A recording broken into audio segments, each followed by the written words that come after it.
Bonjour, alors regarde bien cette vidéo jusqu'au bout puisqu'à la fin je vais te présenter une offre, un truc que j'ai encore jamais fait de l'histoire de ma chaîne et une offre qui sera disponible seulement pour les plus rapides d'entre vous. C'est-à-dire que c'est une offre qui va désavantager les gens qui vont regarder cette vidéo plus tard. Donc si tu regardes cette vidéo maintenant, regarde-la bien jusqu'au bout pour pas louper cette offre, tout sera expliqué à ce moment-là. Alors aujourd'hui je voudrais te parler de création de contenu qui est dur et moi c'est vraiment un truc qui me fascine, enfin c'est un truc qui est très important pour moi.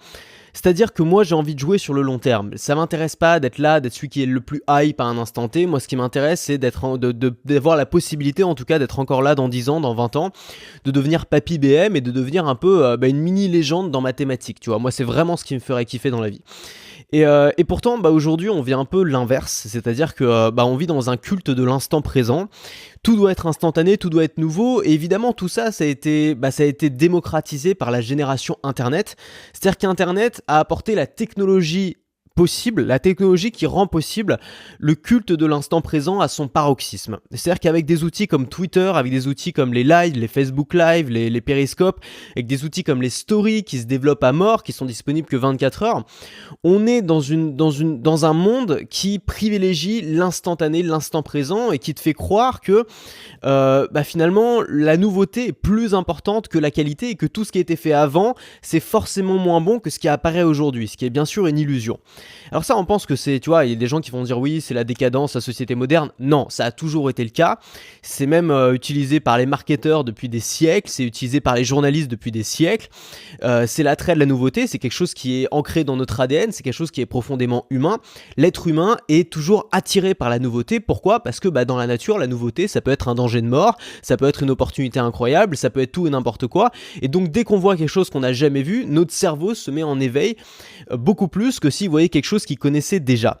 Et pourtant, dans le contenu aujourd'hui qu'on consulte, il y a du contenu qui est passionnant, qui est du contenu qui a été écrit parfois il y a des dizaines d'années, du contenu qui, que tout le monde a oublié ou que plus personne ne lit ou que plus personne ne consulte. Et pourtant, ce contenu-là, parfois, c'est ce qui peut vraiment te permettre de prendre de l'avance sur tes concurrents ou sur les autres dans ta thématique. Alors, moi, je vais te parler en tant que créateur de contenu. C'est-à-dire que si aujourd'hui tu crées du contenu, si tu es blogueur, si tu es youtubeur, si tu es podcasteur, si tu es ce que tu veux, c'est important, je pense, de toujours proposer de la nouveauté, toujours avoir quelque chose de nouveau, c'est-à-dire que il faut pas essayer d'ignorer ça, c'est un truc qui est profondément ancré en nous, on est toujours à la recherche de nouveautés, et un de tes followers va toujours préférer voir quelque chose que tu viens de poster que quelque chose que tu as mis en ligne il y a des années ou un bouquin que tu as fait il y a 10 ans. Et donc je pense que c'est important, même si on sort des bouquins ou même si on fait un best-seller, tu vois, qui se vend pendant 10 ans, pendant 20 ans, c'est important d'avoir toujours de la nouveauté à proposer, que ce soit sous forme de petits articles, soit sous forme de petits podcasts, de petites vidéos, de petites stories, peut-être des trucs simples pour montrer qu'on est toujours là, pour combiner. À mon avis, le mieux, c'est de combiner contenu pilier, contenu que des gens vont pouvoir voir des années après et qui va leur apporter énormément de valeur, et contenu nouveau pour combler finalement ce besoin, cette soif de nouveauté que vont avoir les gens qui te suivent. Mais il ne faut pas oublier que plus le culte de l'instant se développe, plus la durée de vie des contenus ou des produits s'abaisse. Et ça, c'est vraiment quelque chose qu'on réalise aujourd'hui. Et c'est vraiment quelque chose qui explose aujourd'hui. Enfin, là, en ce moment, je suis en train de regarder des vieux films, tu vois, ça me fait kiffer. Et je me rends compte qu'à l'époque, tu vois, un acteur, il était acteur à vie. Et enfin, tu vois, c'était une carrière, vraiment. Les célébrités, elles étaient célèbres toute leur vie, c'était vraiment une carrière. Et aujourd'hui, c'est beaucoup plus facile de devenir célèbre qu'à l'époque, parce qu'il y a des outils qui te permettent de le faire. Il y a la télé-réalité, il y a YouTube, il y a des tas d'outils qui te permettent de devenir célèbre extrêmement vite et beaucoup plus facilement que dans les années 50, par exemple. Mais la contrepartie de ces outils-là, c'est que la durée de vie d'une célébrité moyenne est infiniment inférieure aujourd'hui qu'elle l'était il y a 50 ans. Parce que il suffit de regarder, tu vois, une star de télé-réalité, elle est connue du jour au lendemain pour absolument rien, et puis on l'oublie 3 semaines plus tard, tu vois, et ça va de plus en plus vite, et que ce soit pour les célébrités, mais aussi pour les startups, pour les produits qui sont un peu hype à un moment, mais qui sont oubliés très vite, notamment sur les startups internet, on le voit souvent. Je sais pas si tu te souviens, des applications comme Smash ou des trucs, tu vois, qui ont été très très très hype à un moment, puis tout le monde les a oubliés. C'est pareil pour les jouets dans les cours de récré, tu vois, enfin j'étais pas né dans les années 50, mais je suppose que pendant des siècles, enfin peut-être pas pendant des siècles, mais pendant des décennies, on a joué aux billes, et aujourd'hui, toutes les semaines, tu vois je sais pas si t'as un enfant à l'école, tu vois, mais toutes les semaines, tu vois des gamins avec un nouveau jouet, avec un nouveau truc, tu vois. Alors c'était les hand spinners, les hand spinners, ça a été... Moi, à mon époque, j'ai connu quoi? J'ai connu les Pog, j'ai connu les cartes Pokémon, j'ai connu les cartes Yu-Gi-Oh, j'ai connu les Beyblade, les Toupee Beyblade. Enfin, tu vois, il y avait un truc tous les 6 mois, et aujourd'hui, j'ai l'impression il y a un truc toutes les semaines, tu vois. Et c'est pareil pour ton contenu. C'est-à-dire qu'aujourd'hui, c'est très facile, enfin, c'est pas très facile, mais c'est de moins en moins difficile de faire un contenu qui devient vraiment viral, qui développe une hype, qui a un effet boule de neige. Mais c'est de plus en plus difficile de faire du contenu qui a une durée de vie. C'est-à-dire qu'il n'y a pas une date de péremption de 3 semaines, tu vois, comme sur les yaourts. Un contenu qui tient, un contenu qui dure. Et alors moi, j'ai essayé d'analyser un petit peu ce phénomène, tu vois, de décortiquer un peu ce phénomène. Et ce qu'on observe, c'est 3 étapes. La première étape, c'est l'effet boule de neige. Il y a un truc qui est nouveau, qui est différent. D'un coup, tout le monde en parle en même temps et cet effet boule de neige crée une hype, ce que j'appelle la hype, tu vois.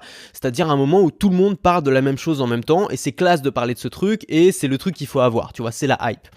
Et puis, après la hype, on passe à une troisième chose qui est l'oubli. Et c'est même pire que l'oubli, c'est-à-dire que c'est presque du mépris. C'est-à-dire que plus souvent quelque chose a été hype, c'est-à-dire plus quelque chose a été un symbole de style à un moment particulier, plus la chute risque d'être terrible pour ce truc. Et tu vois, si aujourd'hui tu sors, tu fais une vidéo sur les hand spinners sur YouTube, les gens vont dire mais qu'est-ce que mec, t'es à la ramasse, c'est fini, plus personne n'en parle. Si aujourd'hui tu fais comment ça s'appelait, un Harlem Shake, tu vois, bon, les gens ils vont dire mec, t'es un peu arrivé après le truc, tu vois.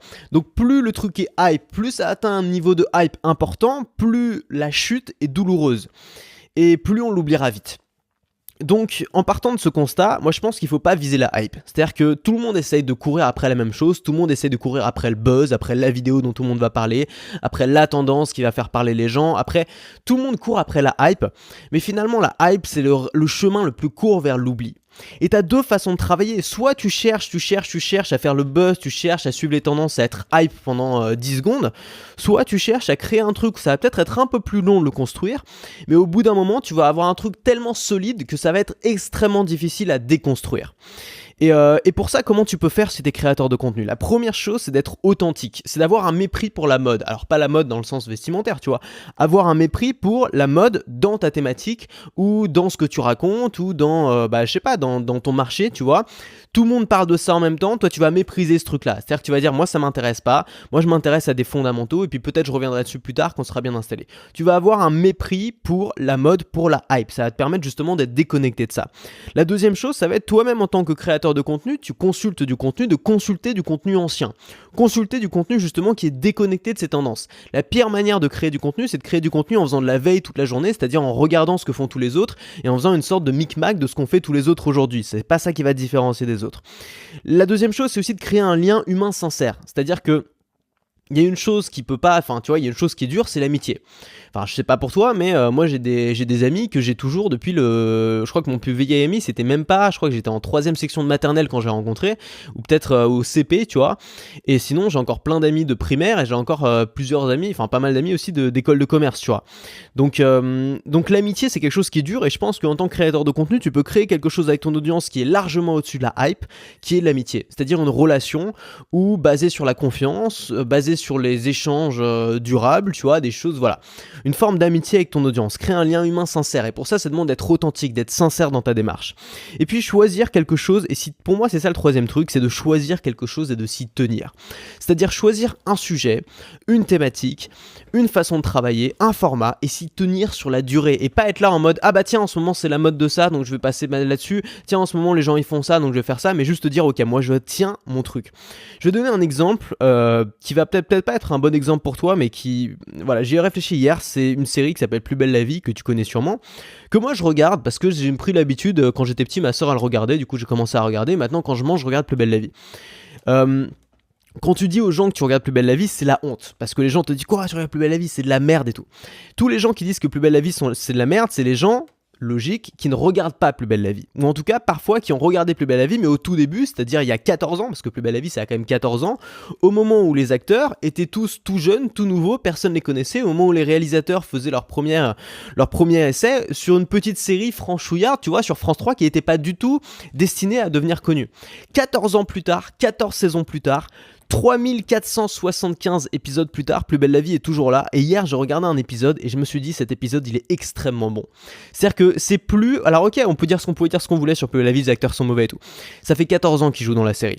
C'est plus comme c'était avant. C'est-à-dire que j'ai regardé l'épisode. Tout l'épisode, il se passait une intrigue de dingue. Et à la fin, ils ont fait une transition de dingue entre l'intrigue et une autre histoire. Mais une transition qui nous a mis encore sur notre fin, alors qu'il y a eu déjà une intrigue de dingue pendant tout l'épisode. Et je me suis dit, après avoir vu ça, je me suis dit, ils ont vraiment appris. C'est-à-dire qu'ils sont là depuis 14 ans.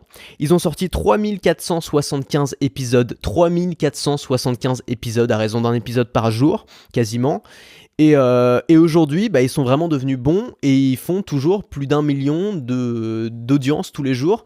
Une audience qui ferait pleurer tous les mecs des émissions super hype sur Canal+ et tout, qui font qui font des vues de dingue, mais qui s'arrêtent au bout d'un an parce qu'il n'y a plus personne qui s'y intéresse.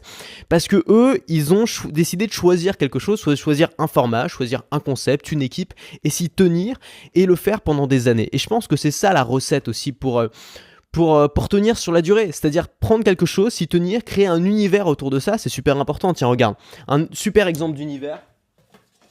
Tiens, je suis content parce que j'avais pas d'accessoires là pour cette vidéo. D'ailleurs, ceux qui écoutent le podcast, maintenant c'est aussi en vidéo, hein, je précise que je l'avais pas dit. Un super exemple d'univers, c'est Kaamelott. Alors il y a des gens qui vont s'offusquer que je présente Kaamelott juste après avoir présenté Plus belle la vie, mais c'est deux exemples très différents. Mais Kaamelott, c'est excellent aussi. Alors je te montre le bouquin, mais c'est une série à la base. Pour ceux qui connaissent, c'est pareil. L'univers est tellement fort que c'est une série qui, même plus de 10 ans après la sortie de la première saison, et même, enfin, je crois que ça va être aussi vieux que Plus belle la vie au moins. Plus de 10 ans après la sortie de la première saison, il y a toujours des fans hardcore de Kaamelott, dont je fais partie, qui trouvent ça génial et qui continuent à regarder les épisodes qu'ils ont déjà vus 20 fois. Parce que c'est une série qui est complètement décorrélée de la hype, de l'actualité. C'est une série qui se passe au Moyen-Âge, tu vois, enfin pas au Moyen-Âge, mais il y a très longtemps.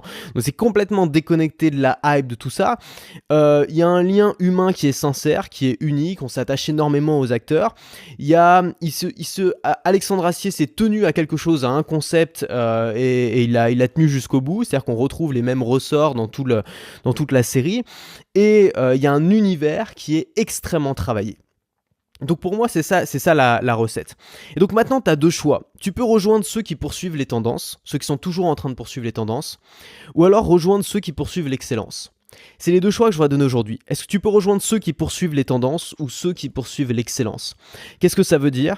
Ça veut dire que tu peux t'épuiser à courir après le dernier truc hype à la mode, à être là en mode « Oh, ce truc, c'est plus à la mode, ça m'intéresse plus. » Être là « Oh là là, ça a l'air tellement bien, s'il vous plaît, acceptez-moi. » Tu vois, être en mode je suis les tendances créées par d'autres gens et je veux toujours être au bon endroit au bon moment. Je veux être au Festival de Cannes pendant le festival. Ça, c'est la meilleure recette pour que personne ne se souvienne de toi. Tout le monde va t'oublier parce que tu seras juste un glandu parmi 50 autres qui est en train de poursuivre les tendances. Maintenant, tu peux choisir l'excellence. Tu peux choisir de poursuivre l'excellence. Ça veut pas dire être excellent dès le début. Ça veut dire tendre vers l'excellence dans un domaine. Ça veut dire, au lieu de ratisser large, creuser profond. Ça veut dire, au lieu d'être horizontal, être vertical, aller vers le fond, creuser pour atteindre l'or, c'est-à-dire pour atteindre quelque chose de passionnant, au lieu de t'épuiser à être sans arrêt en train de changer, atteindre quelque chose de passionnant dans ta thématique, dans ton activité, et laisser une trace, parce que grâce à ça, tu vas pouvoir, tu vas être le meilleur dans cette catégorie. C'est-à-dire que au lieu d'essayer de faire, je sais pas, d'être boulanger un jour, d'être boucher le lendemain, d'être charcutier le surlendemain, tu vas devenir le meilleur boulanger, tu vas devenir le meilleur boucher, tu vas devenir le meilleur charcutier. Voilà, c'est ce que je voulais partager avec toi aujourd'hui. Pour moi, c'est quelque chose de très important parce que c'est précisément ce que j'essaye de faire avec mon contenu, tu vois. Je suis pas excellent, tu vois, ce que je fais, c'est loin d'être excellent. Mais en tout cas, c'est ce que je vise. Et au lieu de viser le dernier truc à la mode dans ma thématique ou dans mon business, tiens, il y a des mecs qui disent qu'il faut faire du dropshipping, tiens, il y a des mecs qui font des super lancements, tiens, il y a des mecs qui font des webinaires, il faut absolument que je fasse ça, tiens, le tunnel de vente en 4 étapes de je sais pas qui, il faut absolument que je reprenne. Au lieu de me dire, alors ça peut être intéressant de faire ça, mais au lieu de me dire ça, je vais me dire, je vais essayer de me focaliser sur ce que je maîtrise et devenir le meilleur là-dedans et de continuer à creuser au lieu de changer pour, au lieu d'être juste un gars qu'on va oublier parce qu'il était là un peu partout tout le temps mais il a jamais rien fait de significatif, créer quelque chose d'unique et de mémorable. Voilà, on arrive à la fin de ce podcast. Comme promis, il y a une offre un peu spéciale. C'est la première fois que je fais ça. C'est vraiment un test. Le but de cette offre, c'est de récompenser les abonnés les plus rapides. C'est de récompenser les gens qui regardent mes vidéos ou qui écoutent mes podcasts en premier, en vous proposant un truc que j'ai appelé la Bump Week.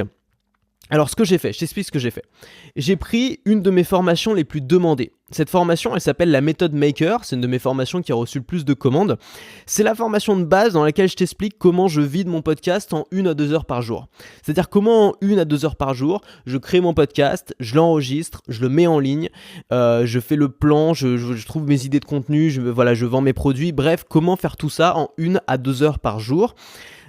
C'est une de mes formations les plus commandées. Et elle est à un tarif habituel pour les clients ordinaires de 199 €. Ce que j'ai décidé de faire, et c'est sur une durée très limitée, puisque ça dépend du nombre de gens qui vont commander. Ce que j'ai décidé de faire, c'est de drastiquement baisser ce tarif pour mettre un tarif très attractif pendant quelques jours. Et pour chaque commande, pour chaque personne qui va commander cette formation, le tarif va augmenter d'1 €. Je sais qu'il y a des gens, je sais que souvent je reçois des messages de gens qui me disent « J'aimerais bien prendre tes formations mais j'ai pas les moyens ». C'est l'occasion, si tu regardes cette vidéo au début, c'est l'occasion pour en profiter parce que tu peux l'avoir à un tarif qui est vraiment largement en dessous, même en dessous du tarif de lancement quand j'ai lancé la formation.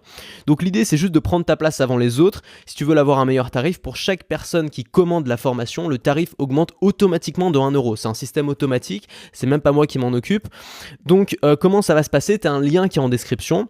Tu peux cliquer sur ce lien si ça t'intéresse cette formation. Tu vas voir, tu vas arriver directement sur la page qui t'explique tout, qui t'explique aussi le contenu en détail de cette formation, tout ce que tu vas apprendre.